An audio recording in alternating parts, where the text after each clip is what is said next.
우리에게 꼭 필요한 은혜로 함께해 주실 줄로 믿습니다. 우리 옆에 계신 분에게 한 주간 평안하셨습니까? 뵙고 싶었습니다. 반갑습니다. 인사 나누시겠습니다.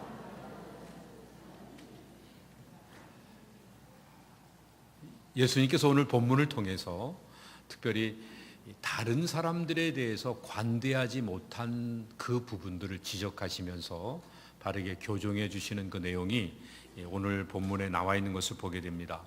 사실 사람들은요, 자기 자신을 돌아보는 것보다 다른 사람들에 대해서 평가하는 것들을 더 쉽게 생각하고, 다른 사람들을 평가하면서 자기 자신을 제외해 놓는 이런 어리석음을 범하기가 쉽습니다. 그런데 오늘 예수님께서는 다른 사람들을 평가하는 사람들에 대해서 그럴 권리가 없다, 그런 일에 대한 유익이 없다 하는 사실을 분명하게 말씀하고 있는 것을 만나게 됩니다.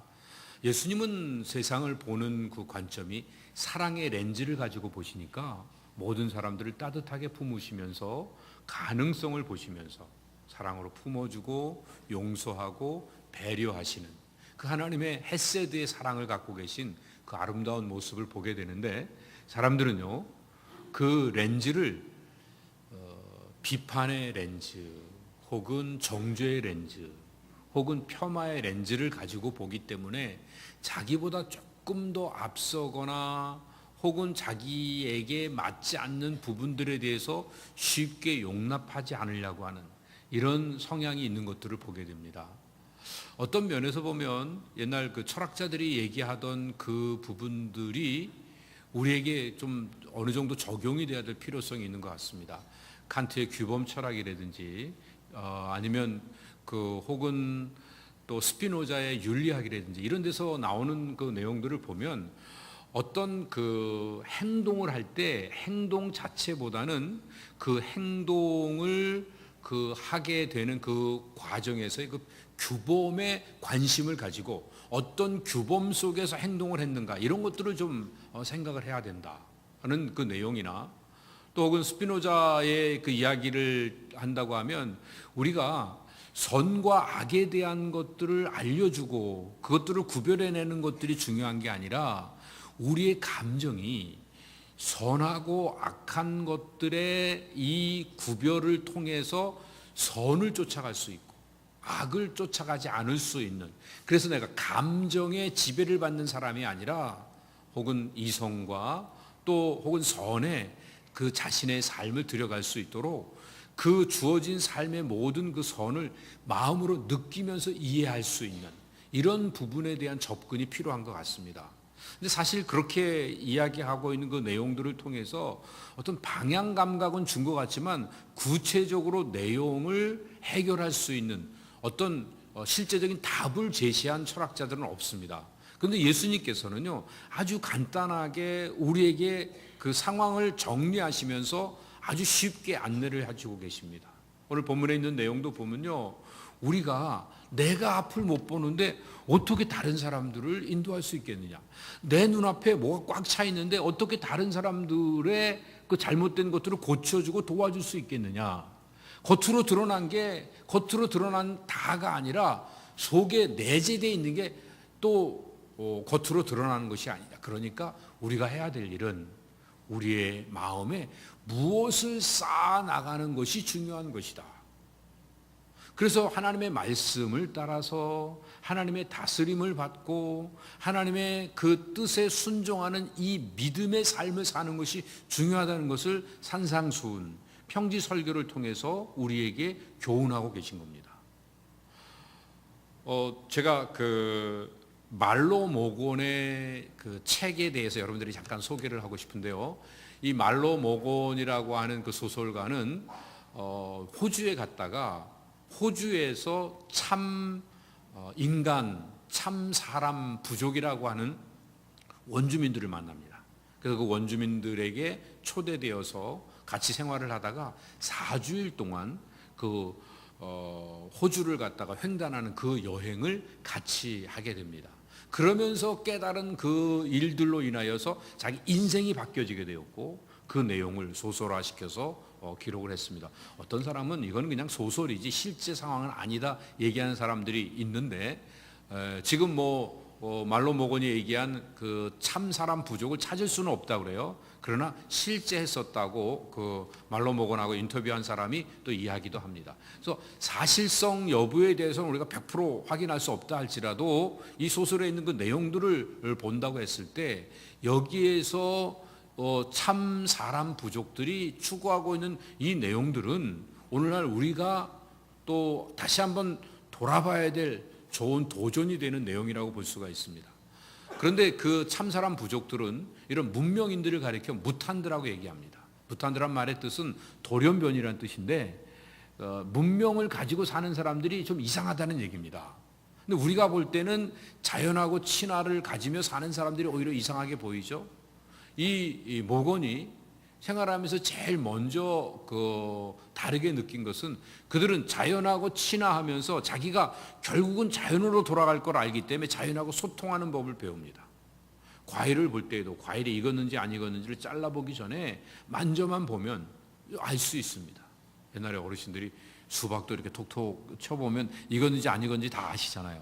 근데 저도 한번 흉내를 내서 톡톡 두들겨 갖고 애들 앞에서요, 이거 잘 익은 거다. 그러고서 집에 가져서 잘라보니까 안 맞더라고요. 미국 건 좀 달라서 그런지 몰라도요. 그런데 이 참 부족 사람들은, 참사람 부족들은 풀을 보면서도 이게 독성이 있는지 없는지도 그 형태나 자람과 그 있는 땅의 모형을 보면서 충분히 알 수 있습니다. 왜? 자연과 소통하고 있기 때문에. 그래서 자연하고 소통을 하니까 자연하고 깊이 관계를 가지면서 친화력 있게 보내게 되는데 자연을 아주 존중합니다. 그래서 자기가 필요한 것 이상은 절대로 채취하지 않습니다. 우리같이 이렇게 창고에 쌓아두거나 또 내일 먹을 걸 미리 준비해 놓지 않고 자기가 필요한 거를 먹을 만큼 준비를 해서 먹습니다. 그리고 그 자리에 없으면 또 자기의 삶의 거처를 옮겨갑니다.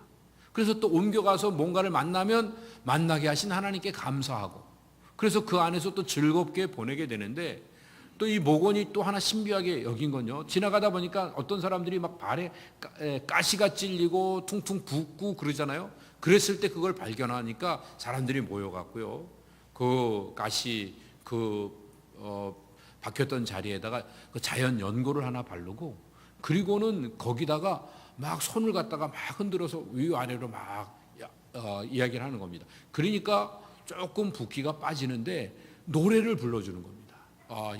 그 붓기가 다 빠지는 일들을 안 아프고 이런 것들을 갖다가 막 노래를 불러주는데 희한하게 주술을 외워서 뭔가가 나타나듯이 그 부은 상처가 생각보다 훨씬 더 빨리 가라앉는 것들을 발견했습니다. 또 지나가다가 누가 발이 부러졌는데 상처가 났는데 그걸 봉합하려고 하지도 않고 그거를 부러진 뼈를 어떻게 처치하려고 하지도 않고 그 상태에서 그냥 그대로 그냥 거기다 연고만 이렇게 발라놓고 그리고 나서는 거기다가 이렇게 노래를 부르고 또 아까 했던 것 같이 그리고 또 이상한 얘기들을 자꾸 해줍니다. 뭔 얘기를 해주냐면 지금 뼈가 부러진 상태지만 안 부러졌을 때 상태를 상기시키는 이야기를 하는 겁니다. 그리고 회복될 것들을 기대하면서 감사하면서 노래를 부르고 같이 이야기를 나누고 하는 가운데 그 다음날 그렇게 부러진 다리를 가진 사람이 걸어가는 그 모습을 보게 된 겁니다. 이 놀라운 신비한 것들을 보면서 이게 어떻게 이렇게 이루어질 수 있는가. 그런데 이 참부족 사람들이 마음에 가장 중요하게 여기는 것은 상황이 아니라 마음의 진실됨이라고 하는 것을 계속 강조를 하고 있습니다. 그러니까 진실한 마음을 가지고 마음과 정성을 다하면 모든 것들이 함께 같이 합력해서 자연과 인간이 또 자연과 신이 이렇게 함께 움직인다라고 하는 이런 생각을 가지고 같이 모든 일들을 접근해 가고 있는 이런 모습들을 보게 됩니다. 그래서 이 부족들은요, 진심으로 서로 느낄 수 있도록 서로 대화하고 따뜻하게 하나가 되어져 있는 그런 모습을 갖기 때문에 우리가 어떤 일을 할 때 어떤 형식적인 일들을 하지 않는 그런 모습을 이제 문명인들과 다르게 그들 속에서 이 모건이 발견하게 됩니다. 우리는 보통 축하를 한다 그러면 생일을 축하하잖아요. 태어난 날을 축하하는데 이 참부족 사람들, 참사람 부족 사람들에게는 그 태어난 날이 의미가 없는 겁니다. 오히려 살다가 뭔가 일을 이루어내게 됐을 때, 사냥을 못하다가 사냥을 하게 됐든지, 나무를 못 올라타다가 나무를 올라타게 됐든지, 내가 할 수 없는 내 개인의 발전이 이루어지게 됐을 때 사람들 앞에 나는 이런 일들을 하게 됐다라고 발표를 하게 되고, 그 발표를 통해 사람들이 모여서 함께 축하해 주는 이런 모습을 보게 됩니다. 오늘 우리가 이런 얘기를 들으면 참 그 좋은 면들이 많다, 우리도 그렇게 살면 참 좋겠다 하는 부분이 있을 수 있지만, 그렇다고 우리가 원시로 돌아가서 상처가 났는데 또 우리가 치료도 하지 않고, 그리고 그냥 아무거나 우리가 그냥 느낌대로 판단해서 역할을 하려고 하기에는 사실은 우리가 문명에 너무 많이 젖어 있습니다. 이게 어렵습니다. 그러나 한 가지 여기서 중요하게 배울 것은, 우리의 삶에 가장 중요한 것이 외형적인 상황이 아니라 진실한 마음을 가지고 사는 것이다. 그러면 이 자연과 하나가 되어서, 또 하나님과 하나가 되어서 모든 것들이 온전하게 아름답게 되어질 수 있다 하는 사실을 우리가 배울 필요가 있습니다. 이 스피노자가 이야기하고 있는 그 윤리학에서 스승의 역할이라고 하는 것이 어떤 잘하고 잘못하는 것들을 알려주는 게 중요한 것이 아니라 잘하고 잘못하는 것들을 느끼게 해주는 거다. 그래서 결국은 감성에 끌려가서 내 감정대로 움직이는 사람이 아니라, 지금 선을 행했을 때의 결과가 어떻고 악을 행했을 때의 결과가 어떤지를 이해하고 그것을 받아들이면서 자기의 감정을 초월할 수 있는 이런 자리에 서는, 이런 것들에 대한 그 또 윤리학을 얘기했던 그 스피노자의 그 이야기가 오늘 참사람 부족에 이미 다 내재되어 있는 이 모습을 보게 됩니다. 오늘 우리도 사실 가만히 생각해 보면 예수 그리스도의 십자가의 은혜를 우리의 마음에 간직하고 믿음으로 산다고 하면서도 여전히 우리는 우리의 마음에 선을 쌓고 하나님의 말씀을 담는 일보다는, 그 말씀을 담고 말씀을 차곡차곡 쌓아놓는 일들보다는 내 앞에, 눈앞에 어떤 일들이 펼쳐지고 있고, 내가 무엇을 준비했고, 내가 어떤 사람들에게 인정을 받고 있는가를 더 중요하게 여기는 삶을 살고 있는 이 안타까운 모습을 보게 됩니다. 예수님께서는 산상수훈을 말씀하시면서, 또 이 평지 설교를 말씀하시면서 누가를 통해서 강조하고 계신 게 뭐냐면, 많은 사람들이 예수님 곁에 몰려오기 시작했을 때 그 많은 무리들 가운데 제자들을 택하셨고, 그 예수님을 따르기로 결단한 제자들 가운데 사도들을 선택하시면서 오늘 비유를 통해서 교훈을 주시고 원리를 주시는 것을 보게 됩니다. 오늘 본문은 세 가지의 비유가 나와 있습니다. 하나는 소경 비유이고, 또 하나는 그 들보와 티끌 비유이고, 나무와 열매 비유, 이 세 가지를 통해서 우리에게 아주 중요한 원리들 몇 가지를 주시고 계신 것을 보게 됩니다. 오늘 예수님께서 우리에게 깨닫게 해주시는 그 아주 중요한 원리는 무엇이냐면, 누군가를 인도하는 사람이 자기가 앞을 못 본다고 하면 어떻게 다른 사람을 바르게 인도할 수 있겠느냐. 결국은 구덩이에 빠질 수밖에 없지 않겠느냐. 내 눈에 들보가 꽉 차 있는데 다른 사람의 티끌 빼준다고 하다가 결국은 다른 사람 눈 찌르고 다른 사람한테 피해보지 않겠느냐. 그러니까 이런 일들이 잘못된 결과로 우리에게 나오는 것은 잘못된 행동 자체가 문제가 아니라 우리의 마음에 악을 쌓아놨고 우리의 이기와 욕심을 따라가는 모습 때문에 결국 이런 문제들이 나오는 것이 아니겠느냐. 그러니까 많은 사람들 가운데 제자를 모아놓고 제자들 가운데 사도를 택해서 예수님을 대신해서 이 땅의 사역을 맡기실 그 사람들에게 요구하시는 것이 무엇이냐면, 행동을 하나하나 잘하려고 하는 것보다 더 중요한 게 마음 씀씀이를 바르게 써야 되고, 마음에 담는 것들을 바르게 담아야만, 그래야 올바른 선생의 역할을 할 수 있다는 것을 말씀하고 있는 것입니다. 아무리 내가 재주가 많아도요, 눈이 어두우면 다른 사람들에게 영향을 주기가 어렵습니다. 더군다나 함께 같이 눈이 어두운 사람에게는 영향을 전혀 줄 수가 없게 되는 겁니다. 마찬가지로 아무리 내가 다른 능력이 많아도 빛을 못 봅니다. 생명의 진리를 알지 못합니다. 그런데 어떻게 다른 사람들을 생명의 진리 가운데로, 빛 되시는 예수님 가운데로 인도할 수 있겠습니까? 이 중요한 원리를 제자들에게 말씀하고 있는 것입니다. 그런데 중요한 것은 제자로서 예수님을 따라오는 이 사람들은요, 하루아침에 예수님을 닮을 수는 없습니다. 그렇기 때문에 예수님께서는 세 가지 비유를 통해서 세 가지 원리를 말씀하셨고 차근차근 예수님을 닮는 일들을 어떻게 해야 되는지 가이드를 주고 계신 겁니다. 아까 말씀드렸듯이 이 첫 번째 원리가 바로 인도함의 원리입니다. 눈이 가려서 못 보는 사람, 이런 분들이 어떻게 다른 사람들을 인도할 수 있겠는가? 여기서 중요한 것은요, 누군가가 다른 사람의 인도자가 된다고 하는 것은 얼마나 중요한 일인지, 이건 나 하나의 문제가 아니라 다른 사람의 생명까지도 쥐고 있는 문제이기 때문에 아주 중요하다는 사실을 예수님이 알려주고 계시는 것입니다. 그래서 오늘 우리가 영적인 바른 길을 걸어가기 위해서 우리가 해야 되는 중요한 일은 무엇이냐면, 우리가 영적으로 눈이 띄어져야만, 그래야 바른 길을 걸어갈 수 있다고 하는 것입니다. 그러면 제자들에게 예수님이 이 말씀하신 이유가 뭘까요? 제자들이 예수님을 바라보고 예수님을 따라갈 수 있는 사람이 되어야 다른 죽어가는 영혼들에게 생명의 빛 되시는 예수님에게 안내할 수 있는 이 역할을 할 수 있는 겁니다.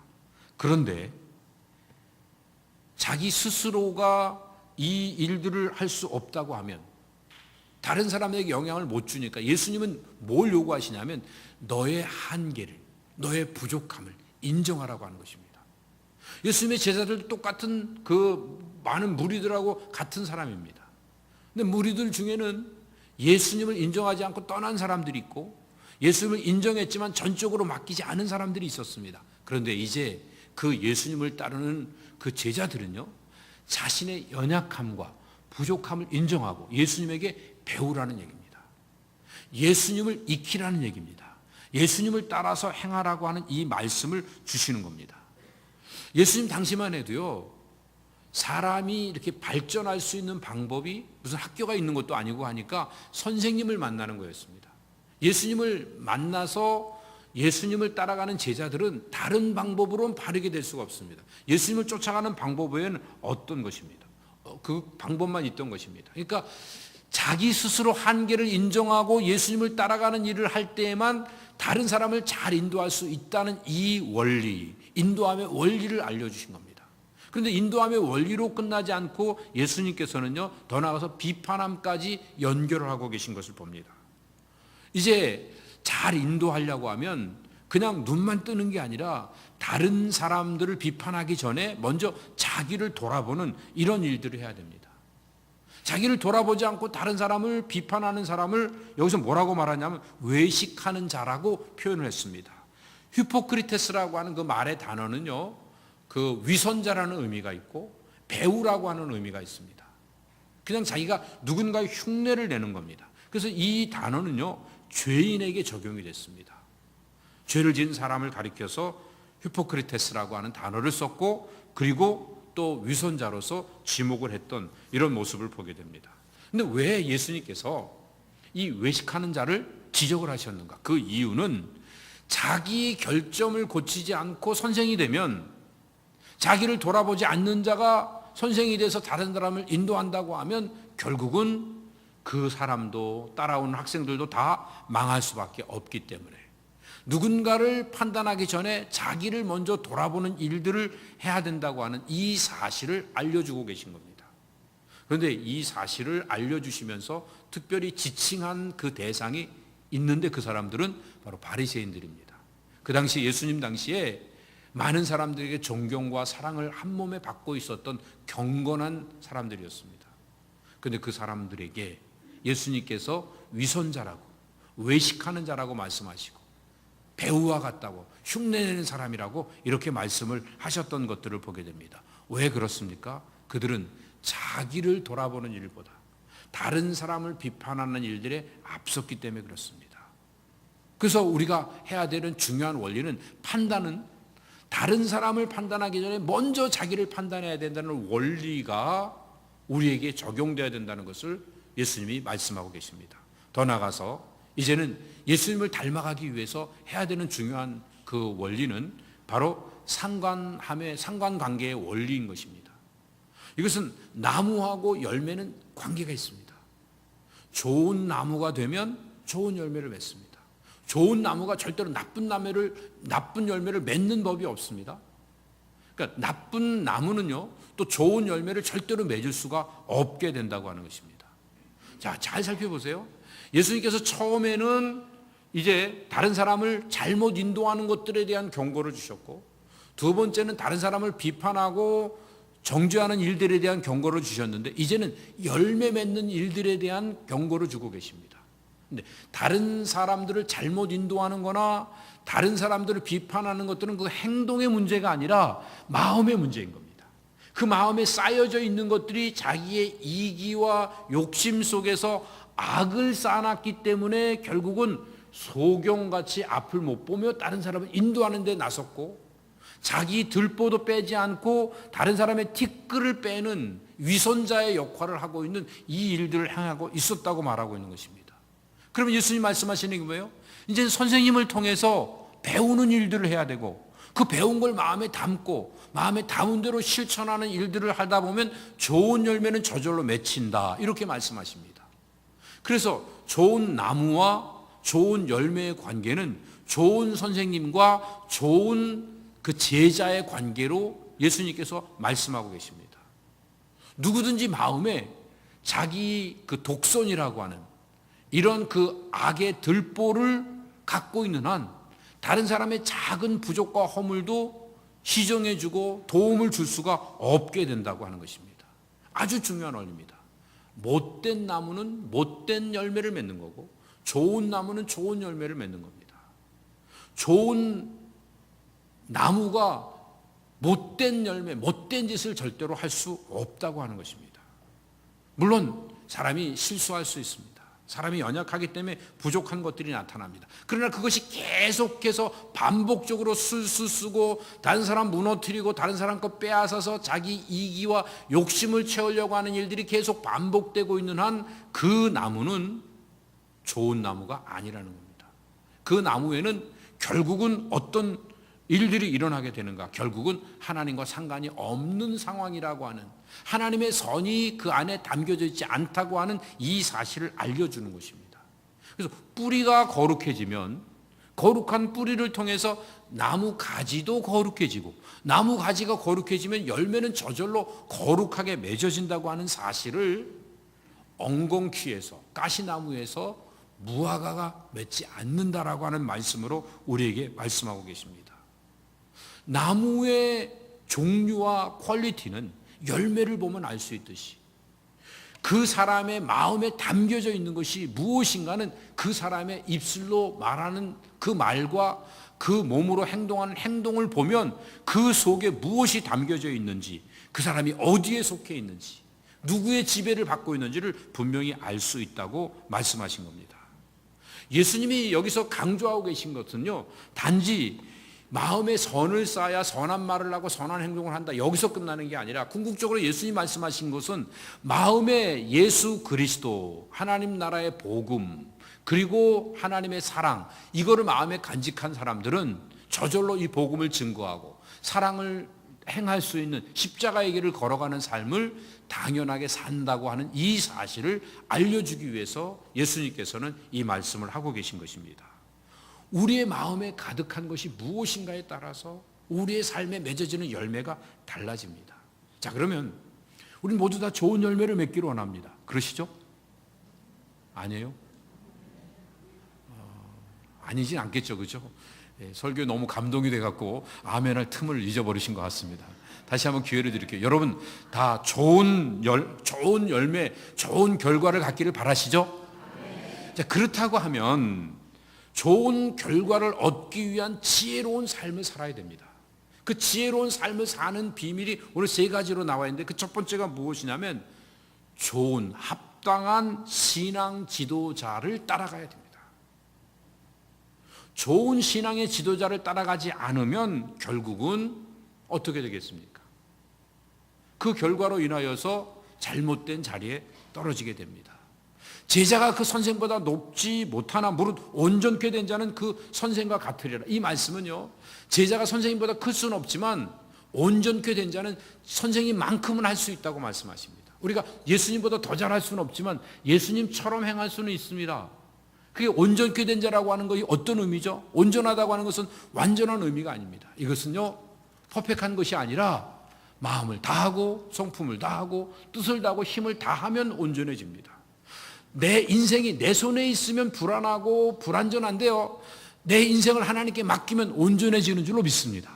이런 믿음을 갖는 겁니다. 그래서 하나님이 말씀하신 것들대로 행하는 겁니다. 즉 하나님의 말씀을 마음에 새겨놓습니다. 자꾸 하나님의 말씀을 따라갑니다. 하나님의 말씀을 듣습니다. 그대로 실천을 해갑니다. 그러다 보면 이게 반복되어지면서 나도 모르게 온전해지고, 그 온전해지면 온전한 열매가 나타나게 됩니다.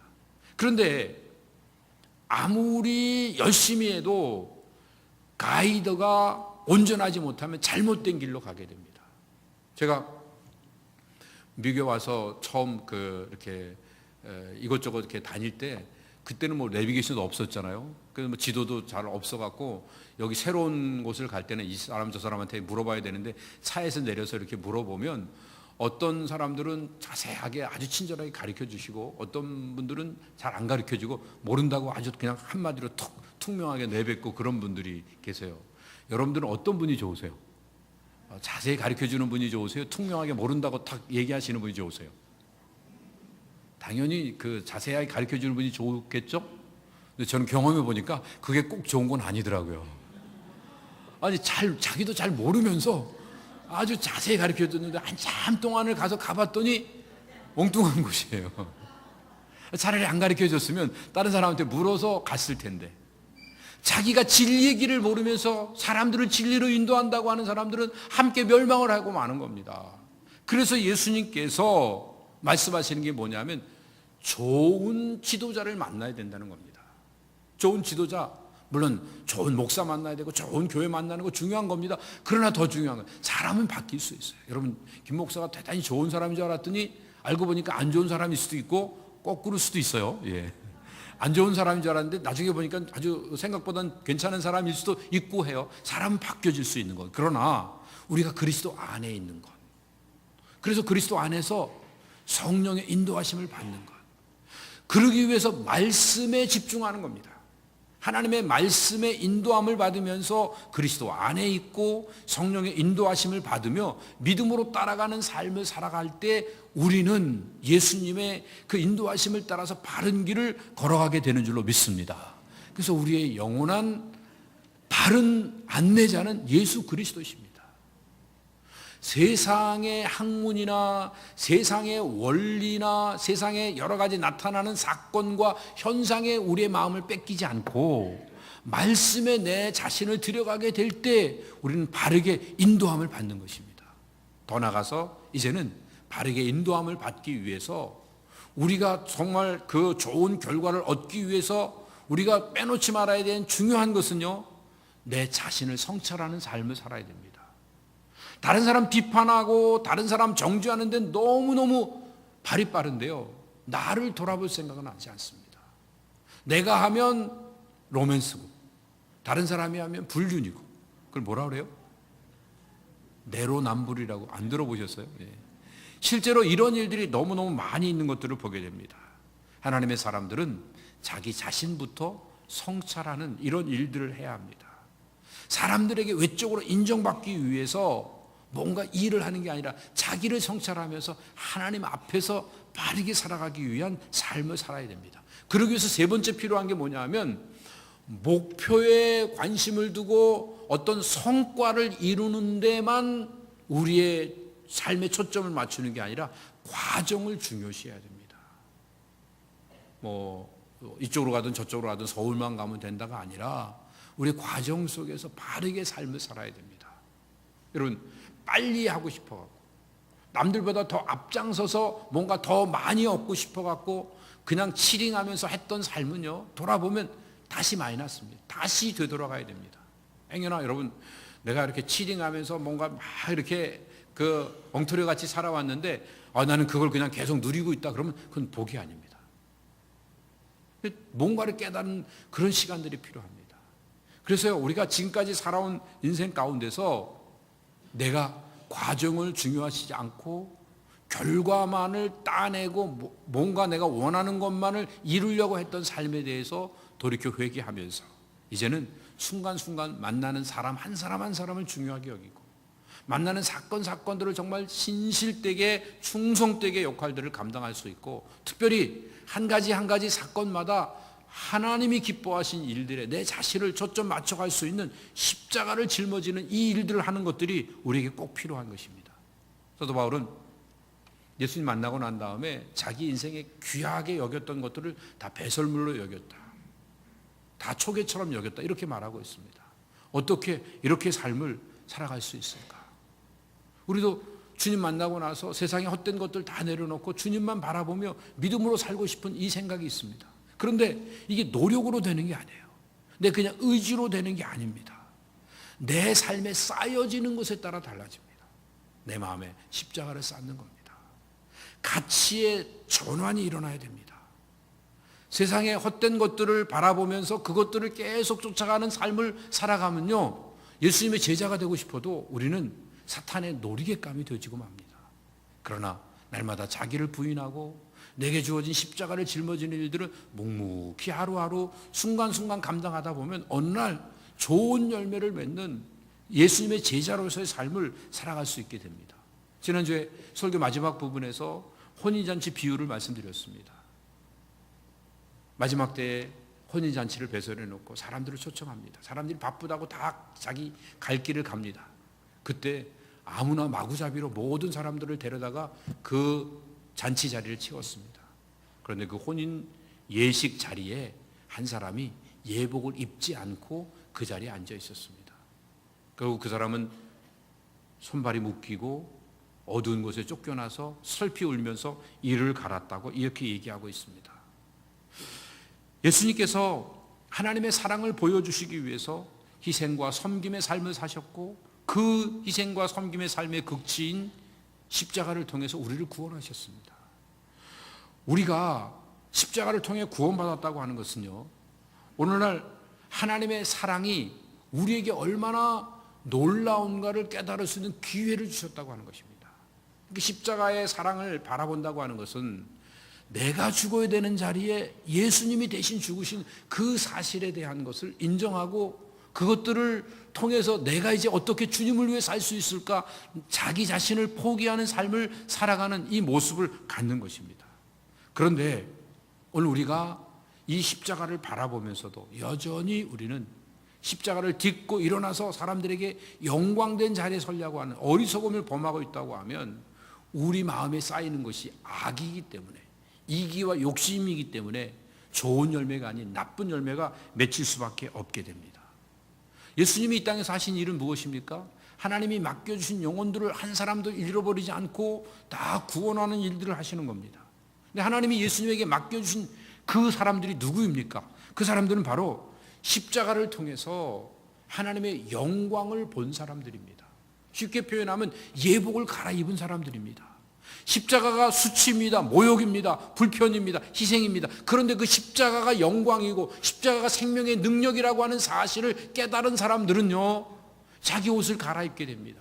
내 이기적인 옷을 벗어놓고 예수 그리스도로 옷 입을 수 있게 됩니다. 이런 자들이 바로 하나님의 사랑을 입은 자들입니다.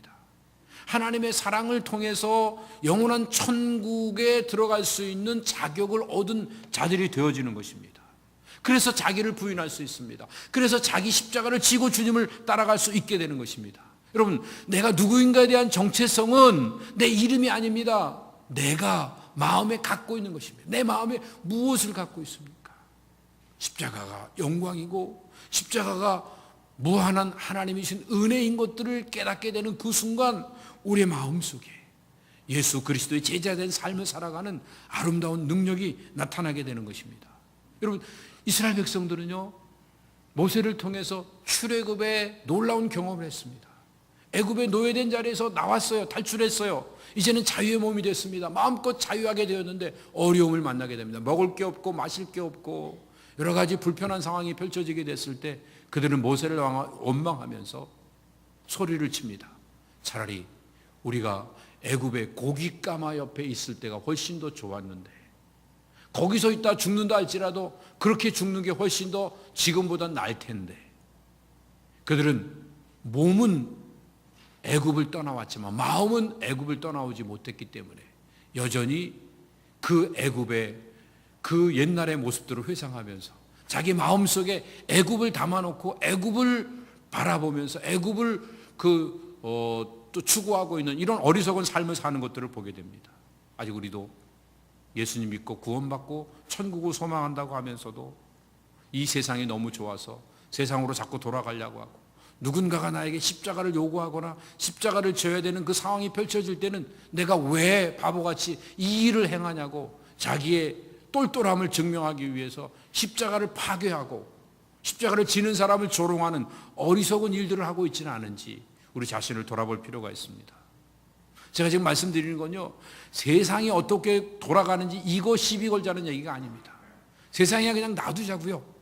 세상이 엉망진창이 되든 어쨌든 일단은 먼저 그거는 조금 놔뒀다가요, 먼저 우리가 해야 될 것은 교회가, 성도가 무엇을 추구하고 있는가, 아직도 가치가 전도되지 않아서 예수 믿고 구원받고 천국을 소망하며 죽어도 살아가는 영생을 누리고 있다고 이렇게 늘 입으로는 외치고 있으면서도 작은 이기에, 욕심에, 내 눈앞에 이익에 현혹되어서 끌려다니면서, 그래서 서로 시시비비하고 서로 물고뜯고 서로 무너뜨리고 서로 비교하고 경쟁하는 이 어리석은 삶을 반복하며 교회 안에서도 살아가고 있다고 하면, 이 연약함을 주님 앞에 내려놓고 주의 도우심을 간구하면서 주 앞에 바르게 선을 마음에 쌓아가는 복된 성도들이 되었으면 좋겠습니다. 우리의 마음이 바뀌어지지 않으면 우리가 이렇게 모여서 하루에도 12번 예배를 드려도 하나님 받으시지 않습니다. 이 예배가 진짜 예배가 되지 못합니다. 여러분, 참 예배를 드린 사람은 십자가가 더 이상 수욕이 아닙니다. 수치가 아닙니다. 모욕이나 불편이나 희생이 아닙니다. 십자가는 영광입니다. 생명의 능력입니다. 이게 우리의 자랑이 되어질 수 있는 것입니다. 그래야만 세상적인 욕심을 내려놓고 우리는 일용할 양식을 하나님께 구하며 믿음으로 삶을 살게 됩니다. 밭에 보화가 감춘 것을 발견한 농부나 아주 좋은 진주를 발견한 진주장사, 그들은요 자기의 모든 것들을 팔아서 그 밭을 사고 진주를 구했습니다. 왜요? 그만큼 가치가 있기 때문에 그렇습니다. 여러분, 우리가 평생 걸려 모은 명예, 재산, 우리의 모든 능력, 이런 것들이 어디에 쏟아부어지고 있습니까? 우리가 정말 가치 있는 곳에 우리의 인생을 쏟아붓고 있는가? 내가 내 돈을 어디다 쓰고 있는가? 내 시간을, 내 마음을 어디다 쏟고 있는가? 이것들을 돌아보며 살아가야 될 줄 압니다. 하나님의 영광을 보면서 하나님의 그 영광에 붙들림 받는 삶을 살아야, 그래야 하나님의 백성 다워질 수 있습니다. 십자가가 영광이 아니고 수치고 모욕이라는 생각만 맴돌고 있으면 절대로 그 길을 걸어가지 않습니다. 오늘 이렇게 함께 모여서요, 우리 심령을 회복해야 하는 겁니다. 심령을 회복하는데 어떻게 회복해야 되냐고, 자원하는 마음을 가져야 됩니다. 그리고 기쁨으로 주님 앞에 나와서 예배 드려야 됩니다. 그리고 예배를 드린 사람은요, 십자가를 짊어져야 됩니다. 그거를 그냥 이렇게 자원하는 마음, 기쁜 마음, 십자가, 그래서 자기 십자가를 지는 겁니다. 자원하는 마음으로, 기쁨으로, 자원해서 기쁨으로 자기 십자가를 지는 일. 이거는요, 누가 지라고 해서 지는 게 아니에요. 내가 작은 희생을 해서 내 식구들이 살 수 있다고 하면 why not?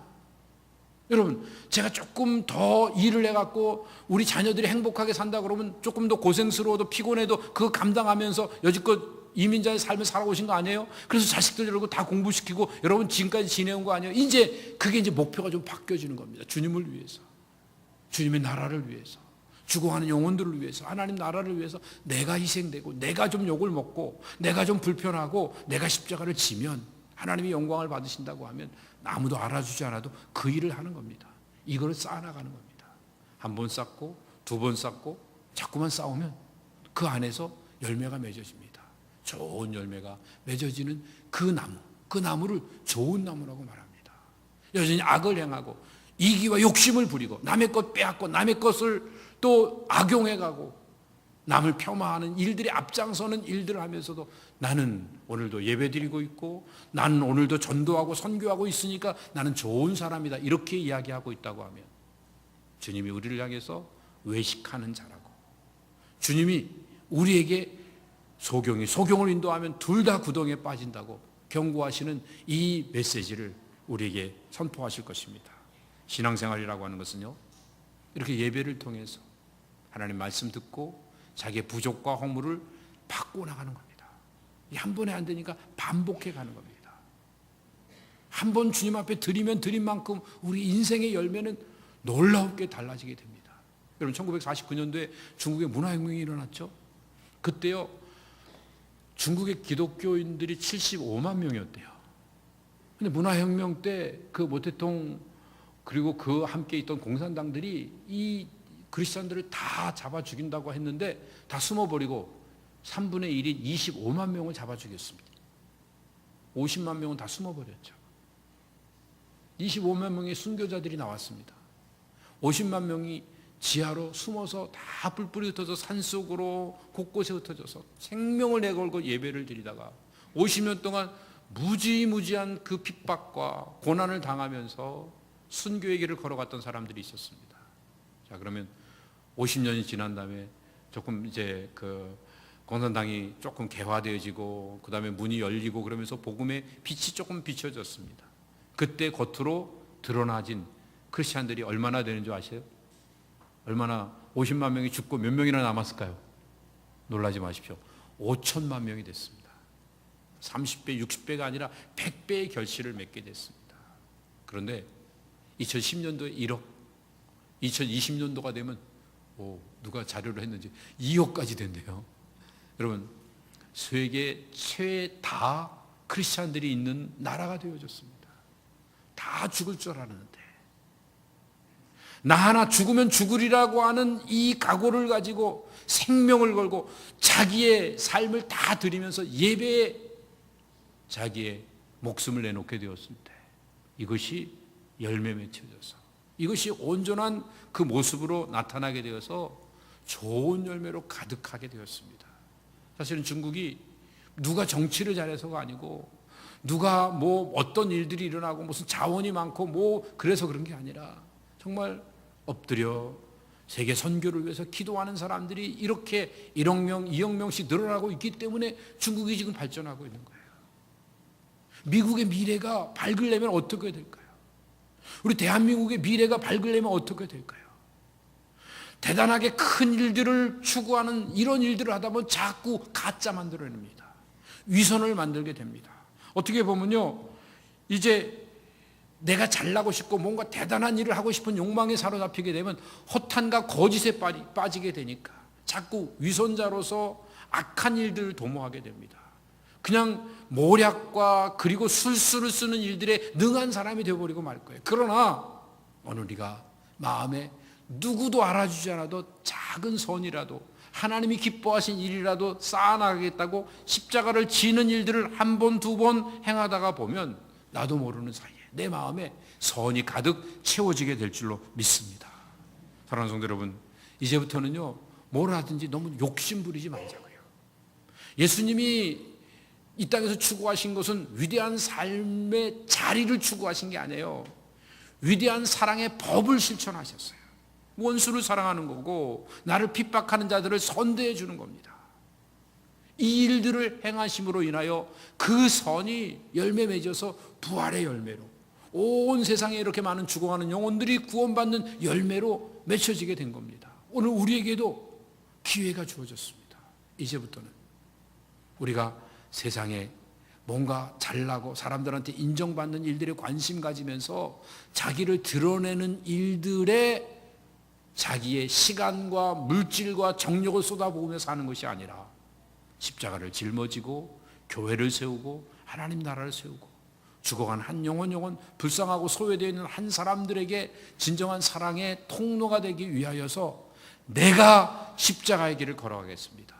그러면서 예수님의 인도하심을 받고 그러면서 내 자신을 먼저 성찰하고, 그리고 내 마음에 하나님이 기뻐하시는 선을 쌓는 일들을 차곡차곡 감당하면서 십자가의 길을 걸어가게 될 때 우리를 통해서 하나님의 영광이 드러나고 이 땅에 하나님의 나라가 크게 세워지는 역사가 이루어질 것입니다.